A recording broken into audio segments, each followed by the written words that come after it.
The little wings technique targets the sphenoid bone, and because all of the bones of the skull rest on the sphenoid, if you move the sphenoid, you move all the other bones of the skull as well, which in effect changes the center of gravity of your skull and reorients it to where it needs to be. Benefits of successfully performing the little wings technique are: sphenoid tension is released,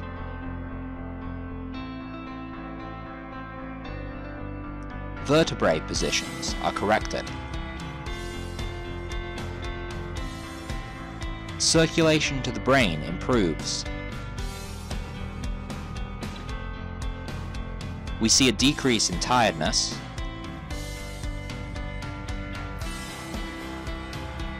improved alignment of the legs, decreased tension to the eyes,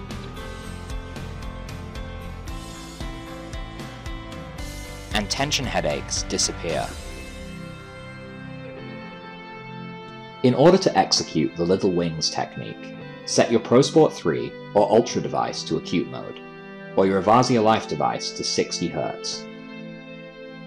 Place the electrode on the person's shoulder and adjust the power to a comfortable level in which they can feel the tingling sensation. When the right power level has been reached, place your electrode behind the ear and bring it down along the sternocleidomastoid muscle, like so. When you reach about here, you will see the shoulder jerk slightly upwards and then release. This creates a visual effect that looks like the patient is flapping their shoulders like a pair of wings, hence how the technique earned its name. If you do not see the shoulder jerk, hold the electrode in place and increase the power level until you see the shoulder movement. When it moves, hold the electrode in place for 5 movements, or flaps of the shoulder, and then switch over to the other side and repeat an additional 5 flaps to ensure even stimulation across the entire body. For more information, please visit www.pacifichealthoptions.com or visit www.painfreemovement.com.